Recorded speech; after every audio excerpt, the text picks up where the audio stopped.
Hi, I'm Rex Black, President of RBCS. Welcome to the RBCS YouTube channel.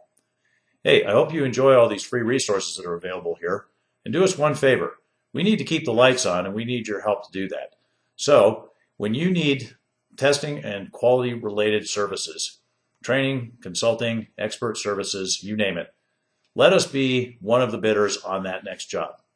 We don't expect to get all of your business, but we'd like to get a chance. Thanks and enjoy the shows. The broadcast is now starting. All attendees are in listen-only mode.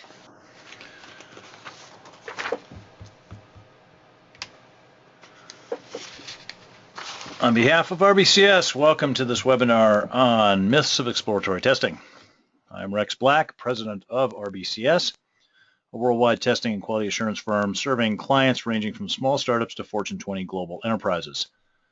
Since 1994, RBCS has delivered insight and confidence to hundreds of clients around the world. Our team of international consultants deliver customized training, consulting, and outsourcing services for companies that are looking to improve their test and quality assurance practices. I'm the author of 12 books on software testing, including the bestseller Managing the Testing Process and 4 books on the ISTQB program. Attendance at today's webinar earns PMI PDUs. I would like to thank Rex Price for reviewing the materials for PDU status and making valuable suggestions. Attendees will receive an email telling them how to claim PDUs, including the PDU code. PDUs are available for live webinar attendance only. Before we start the presentation, a couple of housekeeping notes. If you have any questions, feel free to submit them at any time via your webinar interface, but please note they are answered only at the end. You do not need to ask for presentation copies. The presentation is already posted. Go to rbcs-us.com, select the Resources tab in the upper middle. From there, navigate to the Basic Library, and voila. By attending this webinar, you are automatically registered for the free e-learning drawing. Check your email over the next couple days and watch that spam filter. I hope you enjoy this free webinar from RBCS. We do these free webinars as a service to the software testing community because at RBCS, we are a not just for profit company. So, exploratory testing. A brief definition here is we can say that exploratory testing involves using your knowledge, experience, and skills to test software in a non-linear, unpredictable, investigatory fashion. So, one of the things that we need to do is look a little bit more closely at what exactly that means, which we will do here today. I also want to explode some myths about exploratory testing, like where it came from and what its value is and isn't, and whether it can actually be managed, and whether it's a nice to have or a must have. So without further ado, so exploratory testing. Somebody at the afternoon session today asked a perceptive question. They said, well, is exploratory testing just not scripted testing, testing without a script? And I said, well, no, it's more than that, because just testing without a script, I mean, that would include just some, person sitting around banging away like a drunken monkey on the keyboard and seeing what happens, or maybe not paying a whole lot of attention to what happens. That's testing as practiced by some test practitioners, and certainly is not anywhere near what I would consider exploratory testing. It's more like a waste of time. Also, a lot of user acceptance testing doesn't follow a script. It's just done by the user's memory of how they use the system to do something, and I wouldn't really consider that exploratory testing either, because in that case, it's very much just focused on this narrow goal of confirming that the system works the way I expect it to work. It's mostly about confidence building. So for me, exploratory testing has a number of dimensions. One is not being scripted, but another dimension of it is this application of skills, knowledge, and experience. So a person bringing all of the relevant knowledge, potentially skills in the area of the business domain, and in terms of software development, in terms of testing, their experience with things like how they've seen applications like this work and not work in the past, all of those things being brought to bear on testing. Also, in exploratory testing, the primary test basis and test oracle are your skills, experience, and knowledge. Now, by that I mean, by test basis, I mean where you're deriving your tests from, where are your testing ideas coming from. So in requirements-based testing, analytical requirements-based testing, your test basis is the requirement specification itself.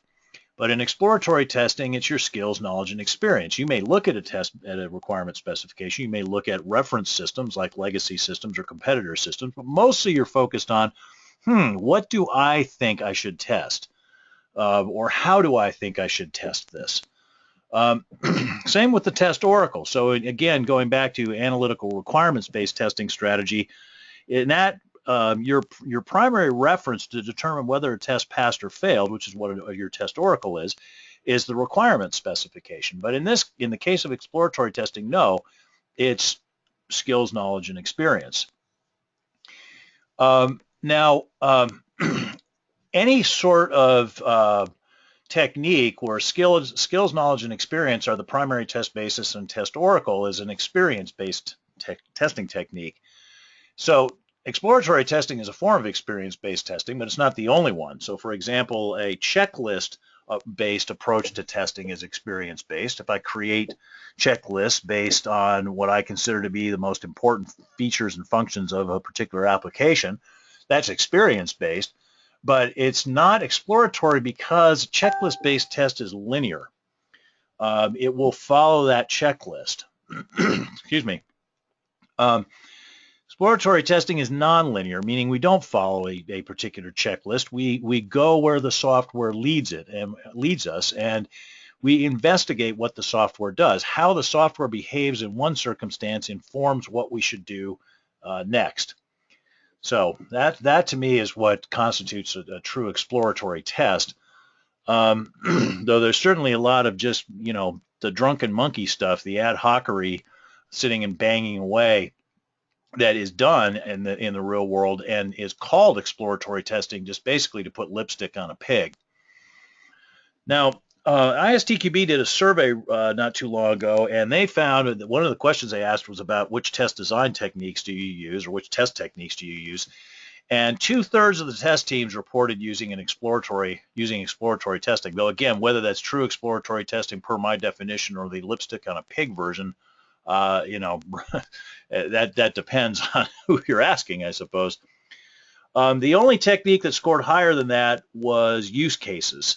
Now, I think actually people might have misunderstood the question to some extent because they might have confused use cases with the similar though different concept of user stories, which are prevalent in Agile. So it might very well be that exploratory testing is the most widely used technique, though it could be that the rate of misuse exceeds the rate of proper use. I think part of the explanation for this is not so much the power of exploratory testing, though it does have considerable power, as I will note as we go forward, but also because of the absence of knowledge about other alternatives, other approaches to use. Now, exploratory testing is a kind of validation. And so in testing, we have verification and we have validation.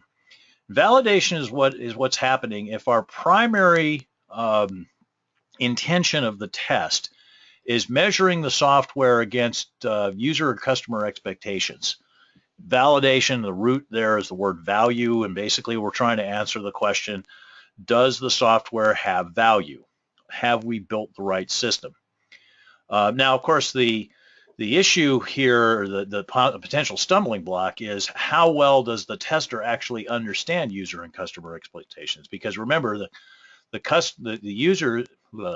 tester's skills, experience, and knowledge are the primary test basis. So their test basis and test oracle. So to the extent that the tester properly understands the user and customer's expectations and definition of quality, they can correctly validate using exploratory testing. But if they do not properly understand that leads to some mistakes in terms of validation. And of course, nothing is perfect, right? So the tester's understanding of the user and customer's expectations and needs is going to be imperfect. It's a matter of degree.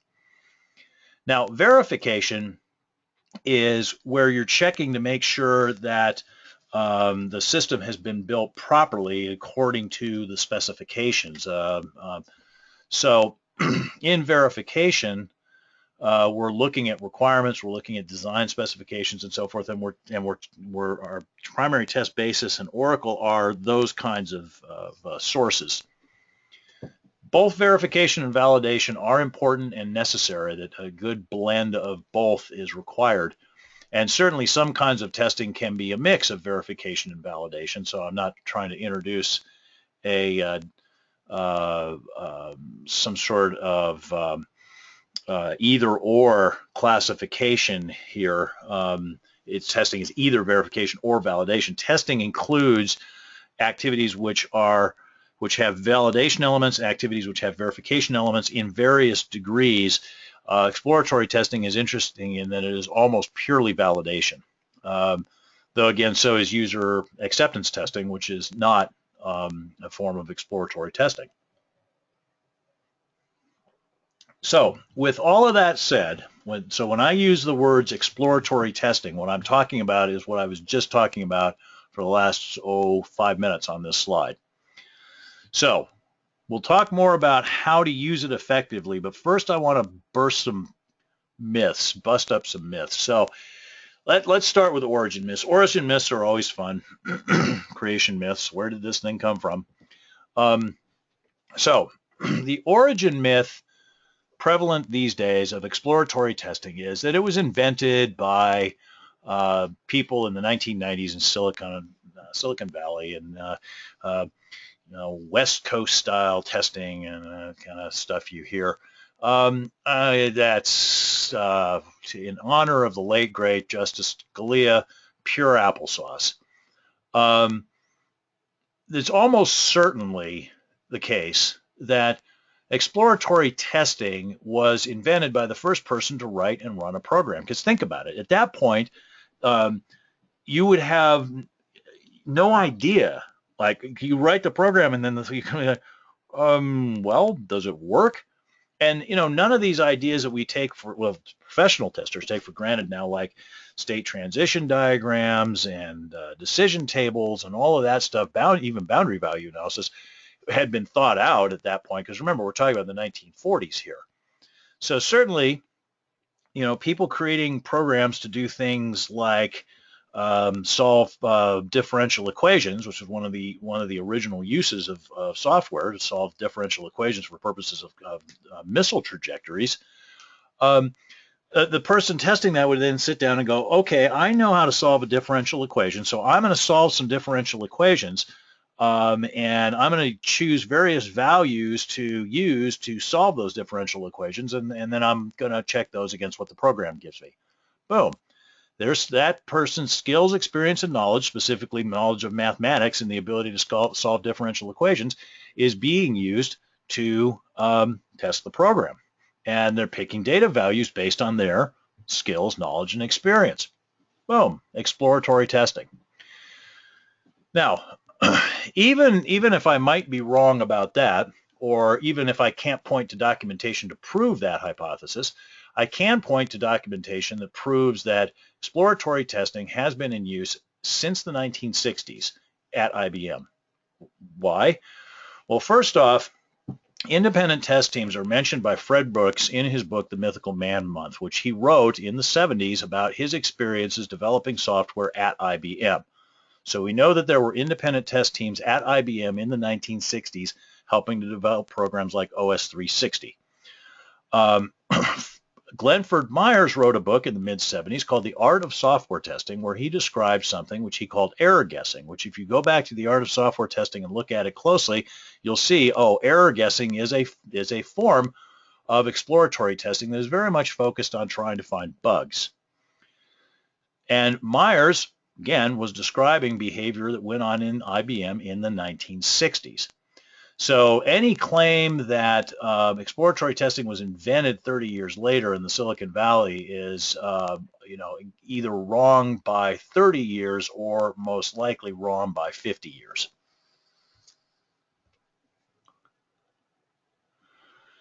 Now, another myth that exists around exploratory testing, particularly the ad hoc beat on it and see what happens approach, is the completeness myth, which is basically just play around with the software and make sure it works properly, and then we'll ship it. This is commonly related to the misconception about testing of like, how hard can it be? Just try it out, make sure it works before we ship it. So a lot of organizations that start without any sort of formal testing in their organization, anybody with knowledge of formal testing in their organization, start with these kind of misconceptions and myths.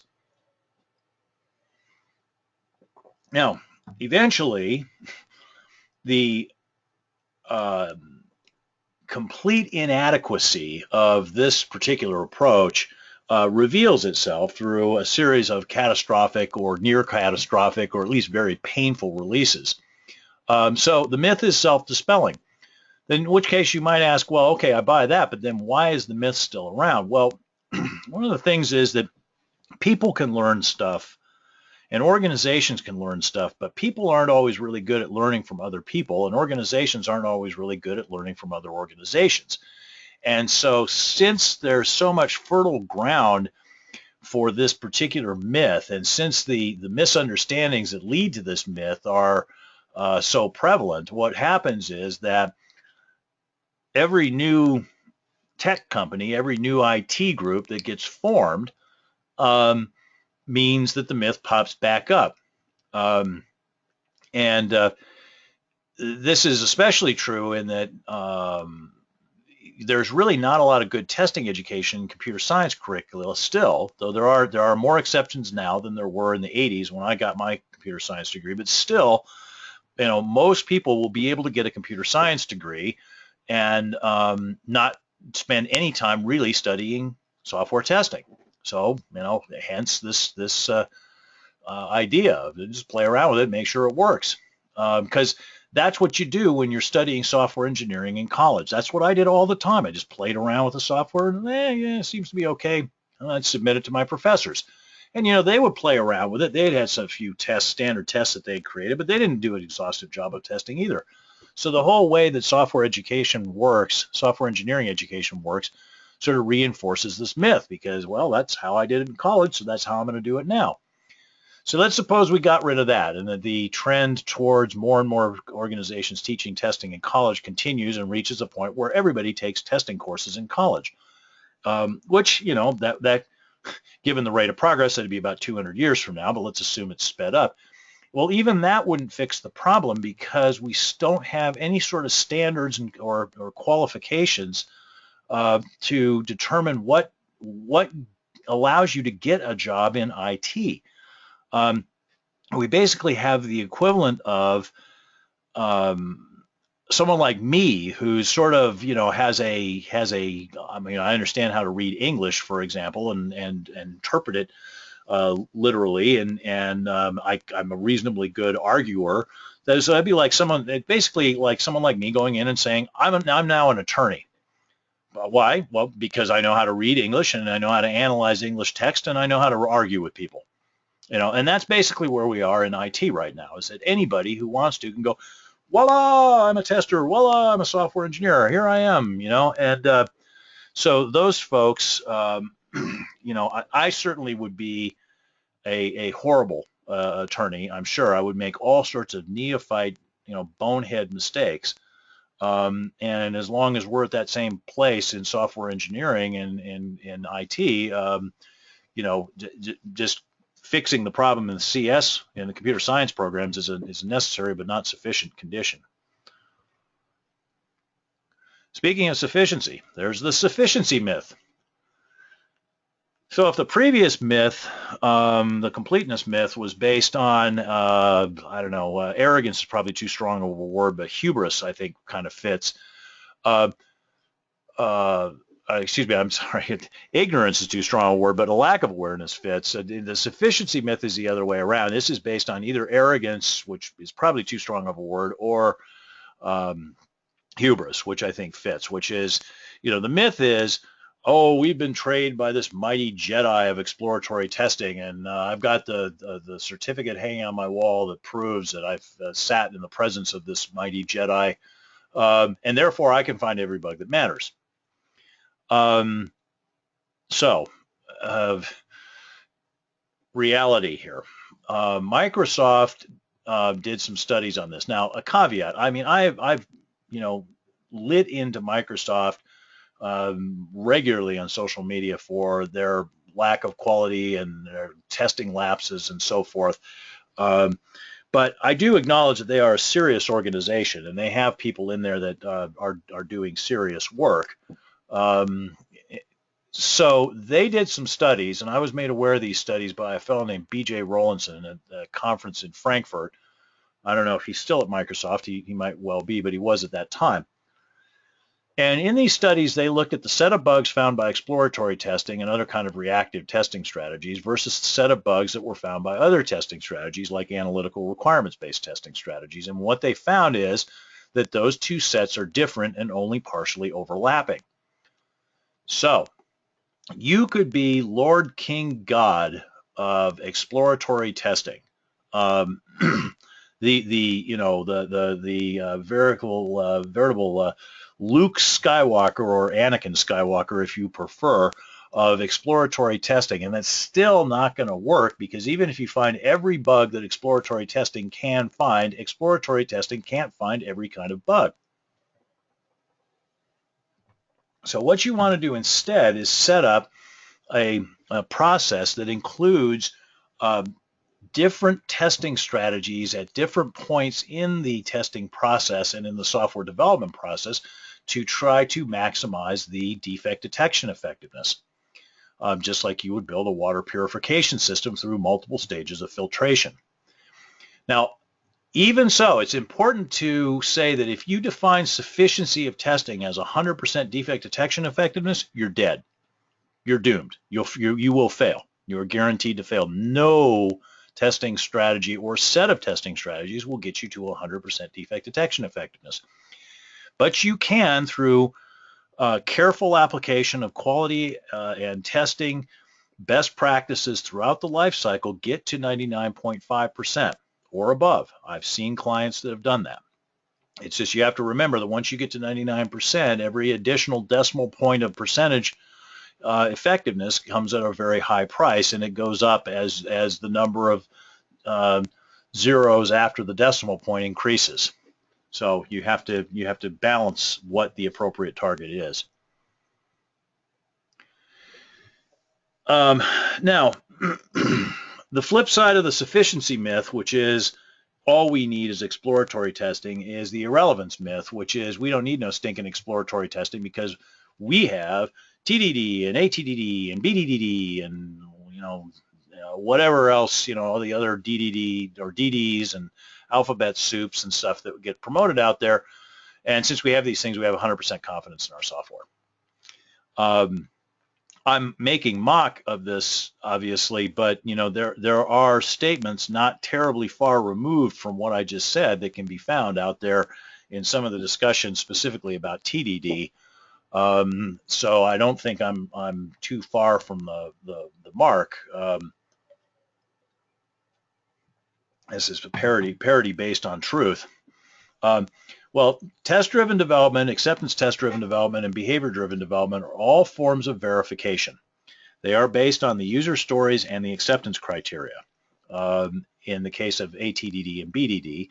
In the case of TDD, basically what the tests themselves are a form of executable design specifications. They express what the design is of the software according to the programmer who wrote it, either the test being written either before the code was written or immediately after, but either way, they are an expression of what the developer intended the code to do.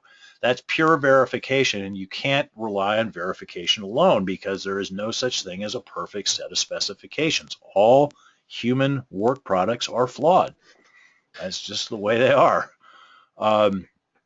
So don't fall for the irrelevance myth. Yes, these verification types of tests like TDD, ATDD, and BDD are important, but you also need to have the validation types of tests. So, if you're in Agile, think of the test quadrants and a proper balanced use of the test quadrants. If you're not working in Agile, think of the different test types and test levels that were discussed in the ISTQB Foundation syllabus. You want to have a good mix of all of these different types of testing. Now,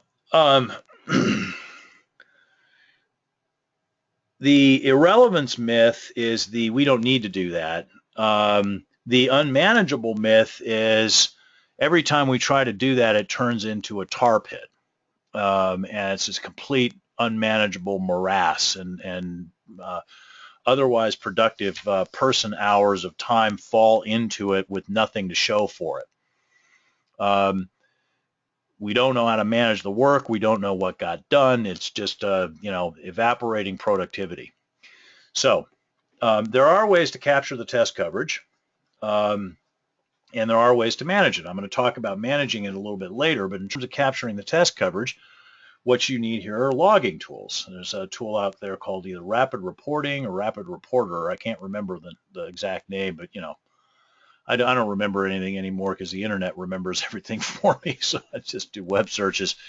But the logging tools like that can, in real time, capture what you covered and what you found and what needs to be done next and so forth. And you're basically retroactively capturing the information that in the case of a pre-designed test you're trying to put in place before. And so either way, it's equally auditable, and traceability can be captured. And so it's it's a perfectly acceptable way of capturing the coverage. Now, in terms of the management, and again, I'm going to get into this one.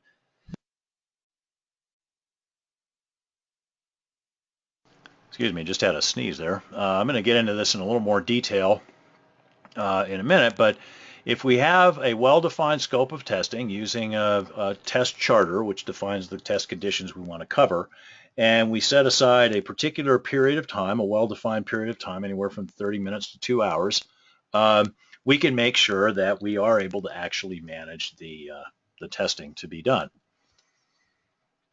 All right, so with myths thereby busted, let's talk about how to do it. So, as I said, you're never going to have a perfect set of requirement specifications, and validation or verification by itself is never going to be enough. So you're always going to want to use certain kinds of reactive testing strategies. So reactive testing strategies are just strategies where we react to the system actually presented to us, usually using some sort of experience-based testing, including exploratory testing. Certainly in Agile, you're not going to get really good, thorough documentation many times. There's going to be a lot of change, so your reliance on reactive strategies might increase even more. But again, don't rely entirely on this. Blend the reactive testing with the other strategies, as I've said. Things like risk-based testing, analytical requirements-based testing, regression-adverse testing that involves a lot of automated regression tests at various levels, maybe model-based testing for things like performance and reliability. So put those all together and come up with your perfect testing cocktail, if you will. Now, for the exploratory testing, what we're going to want to do is define the test conditions through some analysis. Analysis of what? Well, any sort of input, because remember, skills, experience, and knowledge, that's your test basis. So you're going to identify your test conditions, which are just what you want to test. You go, okay, I'm going to divide these up across a set of test charters, and test charters are just a set of test conditions that will be tested during a particular test session, anywhere from 30 minutes to 2 hours long. And those get handed out to the testers, and the testers, based based on their test charter, will design and execute their tests once the software is delivered to them, and hopefully use a tool to log their results, as we discussed before. The test can indeed be designed using formal test design techniques. So there's nothing about exploratory testing that says you can't use a formal technique like pairwise testing or state-based testing. It just says that you should be using those design techniques in real time rather than trying to use them in advance. Now, the time boxing and the chartering is going to allow you to manage the testing. This is how you dispel the myth of the unmanageable process, because if we have clearly defined test charters with clearly defined test conditions and we hand those out across multiple people, we can make sure they're not stepping on each other's toes and overlapping each other's work. When we have time boxes, we can prevent a tester from going off and hamster wheeling him or herself on some sort of pointless chase after a bright, shiny object. People need to understand that the session time is the entire session time. This is the time that you have, and the expectation is that will be measured so that there's some accountability here. People should also understand that the testing session needs to include both breadth and depth, and you need to be thinking about the level of risk before you go deep, because again, are you just chasing the bright shiny object, or is this actually a high risk area that deserves a lot of attention? Now, the charter needs to specify at the very least the test conditions to be addressed and the amount of time allowed to do it. Now, you can also list the actor. You can say here's the intended user of this particular functionality to help the tester kind of channel the user as he or she is running the test. If there are some very specific preconditions that need to be met or some test data that needs to be loaded, you can list that in the charter. You can have prioritization, which certainly if there are more charters than there is really time to run the charters would make sense, so that you make sure that the most important stuff gets run first. You can also mention what the test basis and test oracles are, though again, this is getting you into dangerous territory, because you're starting to potentially supplant the tester's knowledge, skills, and experience. If you get prescriptive in this area, you can make suggestions, but you probably want to try to leave it up to them as to what specifically they want to derive their tests from and how they want to design the tests. And same with things like activities and variations. You might want to put some, important stuff not to forget. Kind of like when you have a guidebook or a tour book, it lists like sites not to miss. But you want to avoid getting too specific in these, over documenting the charters. Now, as a tester doing exploratory testing, since you don't have the guidance of the written test, you're going to need to keep in mind some important questions while you're running your test, because again, the results of the tests as you run it are going to determine what you do next. And if you're not focusing on the important things, you're going to go the wrong way. You're going to go astray. If you're not considering what kind of failures might occur, you're going to miss important bugs. Kind of what if stuff is important, though. Again, here, the what if stuff has to be balanced against the matter of importance, because there's a risk of the bright shiny object here. Again, channeling the customer or user. What would it mean for this thing to work properly? And installation upgrades and uninstalls. This is something that's really important, and I think actually deserves its own separate set of charters.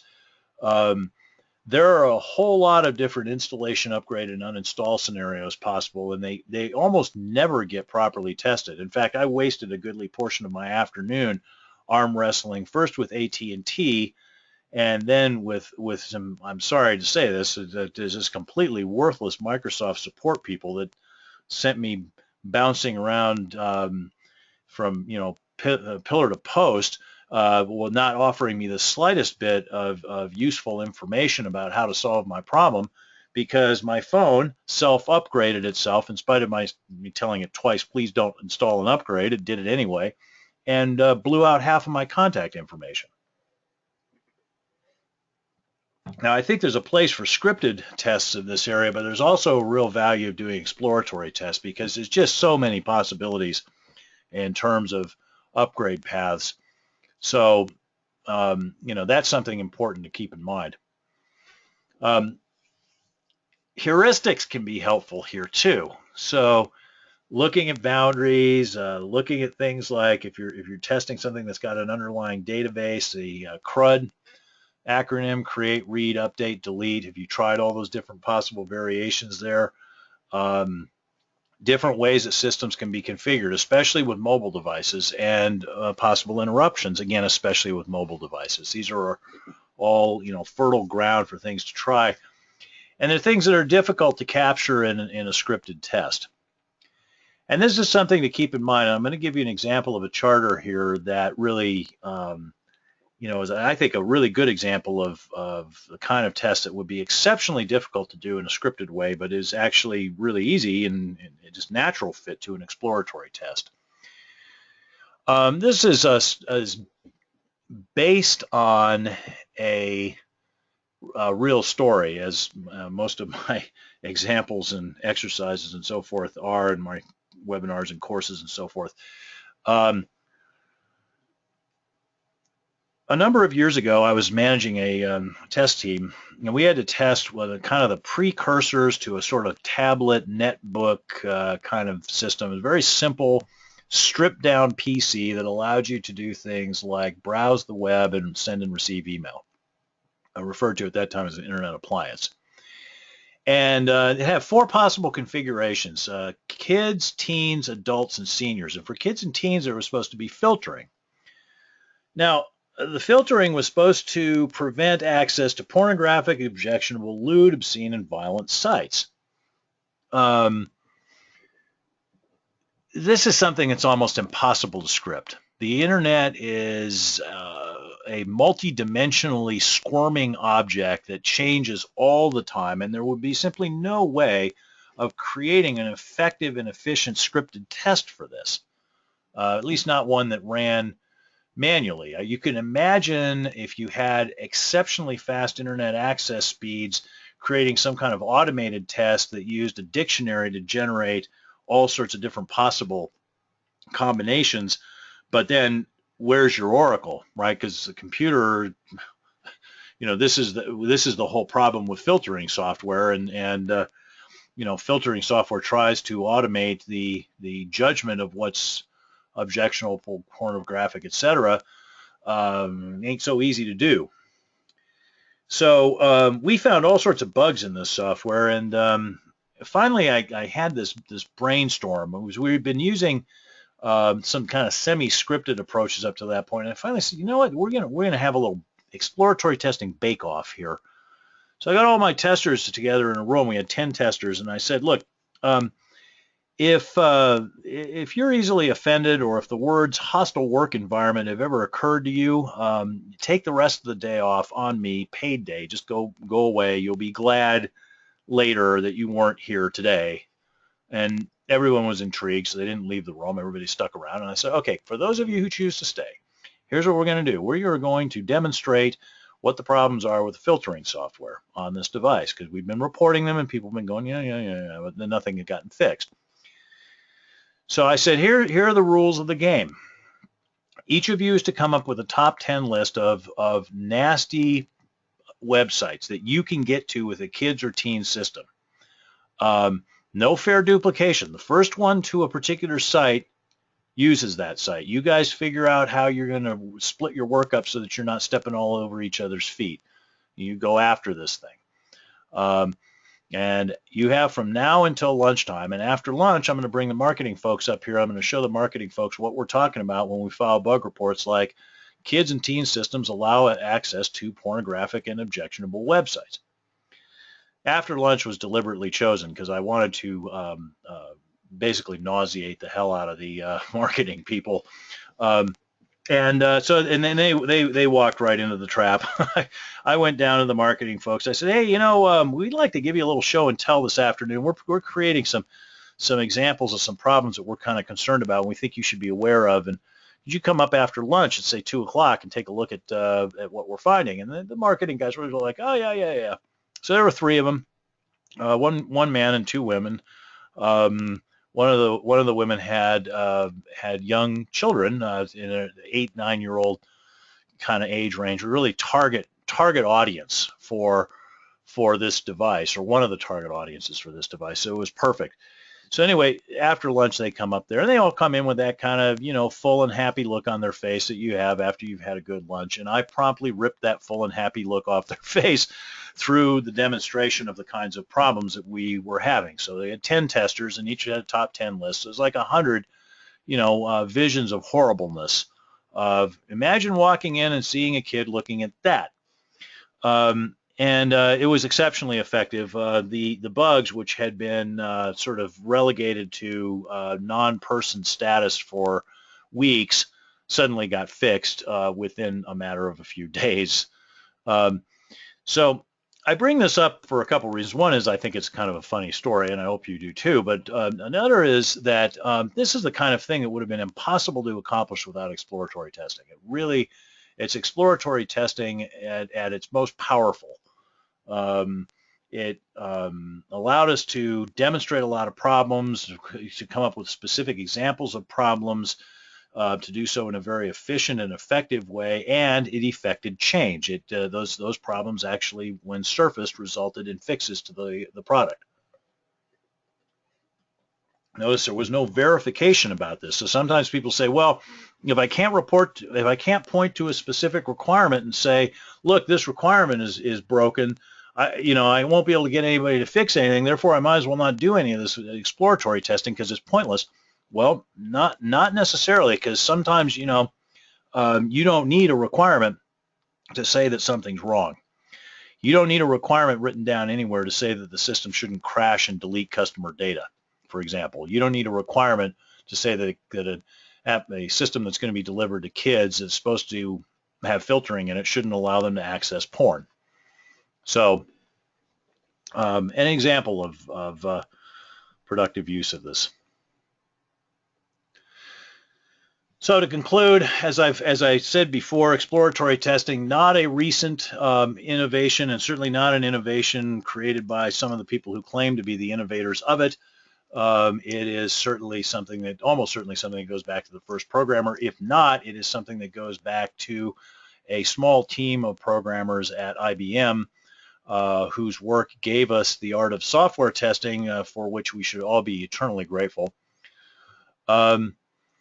We've explored a number of myths about exploratory testing, and I hope that I've been able to burst some of those and give you a better awareness of the realities of exploratory testing, which will allow you to be more effective and efficient and smart in terms of how you put this proven best practice to work, in combination with a number of other testing strategies. It is manageable, as I've explained. You can use Timebox's charters and logging tools to make it manageable and produce traceable results. And it is able to find certain bugs that you will otherwise not find, as the filtering example I hope made clear in a amusing and memorable fashion. So that said, let me put the ad up and we will go to Q&A. Sabian asks, hello Rex, do you recommend having exploratory testing during any test cycle, as going through the requirement may not be sufficient? Thank you. Yes, absolutely, Sabian. That question came up in the afternoon session as well, of where to integrate this. And I would say, this should really be throughout your testing. Some people relegate it to the end of a cycle of testing. Some people say no, it belongs at the beginning, but I think that since it's testing that is informed by what you have learned so far, it really ought to be integrated into all of the testing. At the beginning of a cycle of testing, you've not learned a whole lot yet, and at the end of a cycle of testing, you might have missed some very important things, and which you then discover too late to do anything about with your exploratory testing. So I would say integrate it throughout. Donald, a frequent listener, and good to see you back, Donald. Could another cause of the completeness myth be a lack of time to test before a fixed release date? Sure. I mean, I think both the completeness myth and the sufficiency myth, while they are based on different things, one being based on ignorance and the other being based on arrogance, can both be driven, can be motivated by a perception of pressure, right? Well, we just got to be done, and so we're going to get it done, and then there's this, oh, that was enough, and it's enough because it's so easy, or it's enough because I am a mighty Jedi of exploratory testing, right? But yes, certainly that intense time pressure is one of the major roots of software engineering evil. I won't say root of all evil, but it is definitely one of the major roots of software engineering evil. And in fact, in a webinar coming up either next month or the month after, I forget, I think it might be the month after, it's called Why Does Software Quality Still Suck?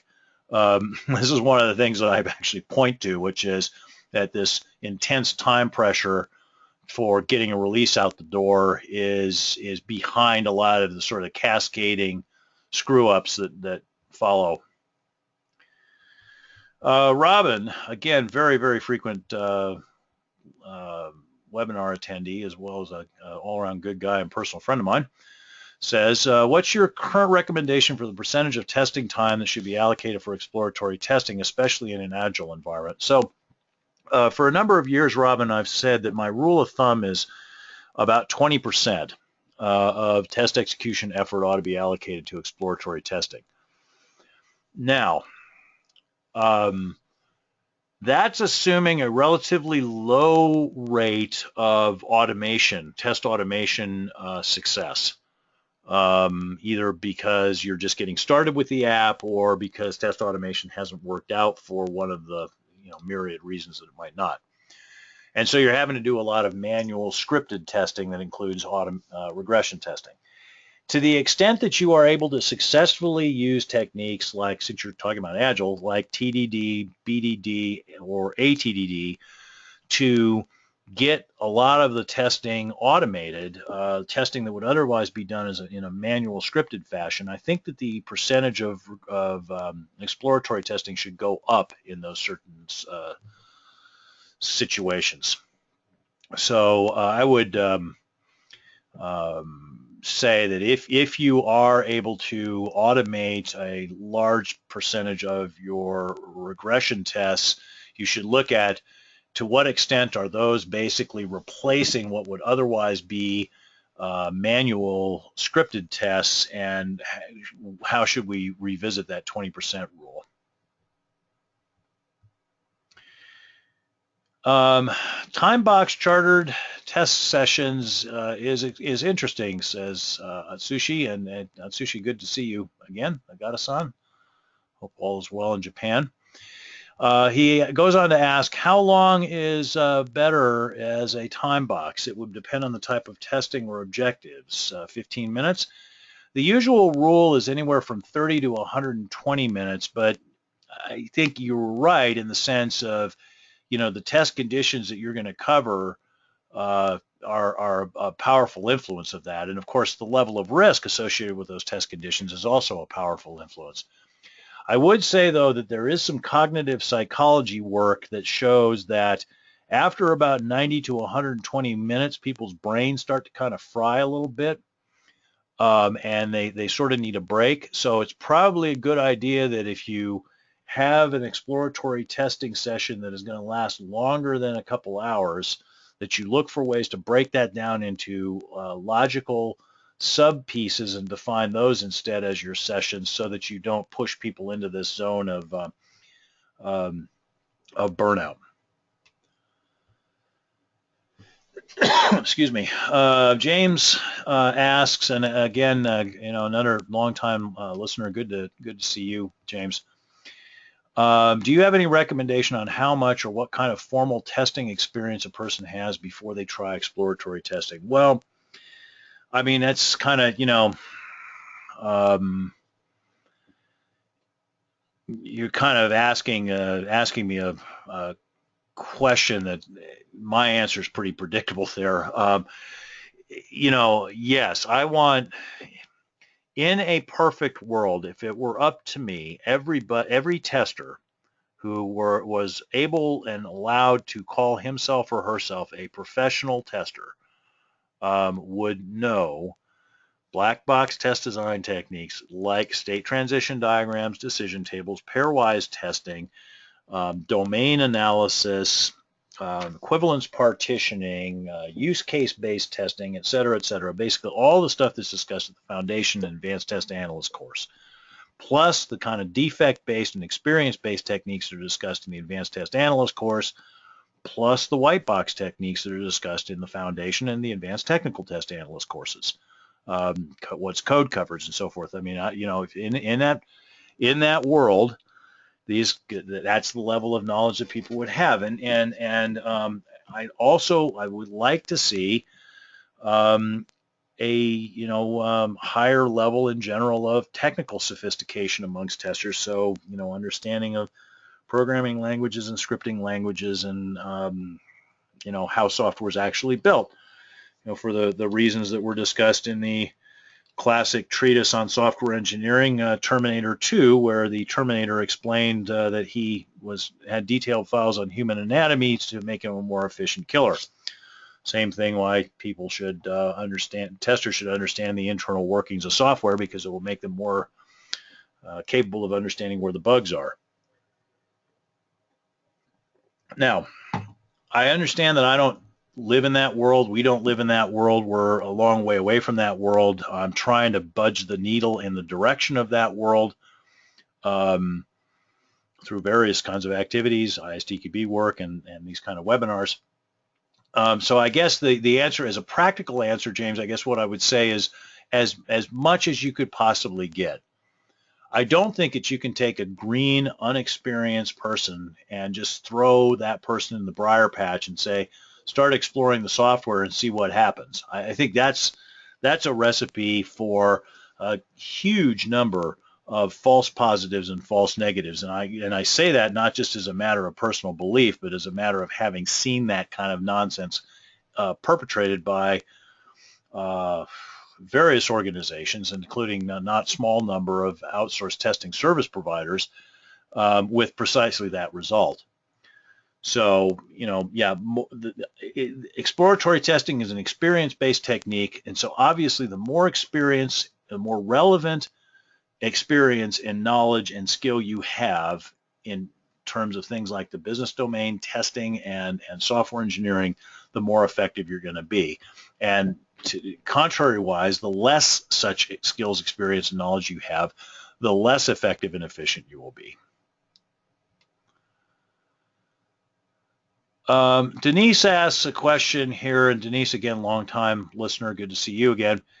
Expected results versus actual results when writing up a bug found during exploratory testing. Great question, see, because this gets us back to you are the test oracle. So where'd you come up with your expected results? Well, you better be ready to make a case for this is why what I expect is more closely aligned with what the user values, what the customer values, than what the developer built, because otherwise you will indeed get exactly what you're pointing at here, Denise. This is that works as designed.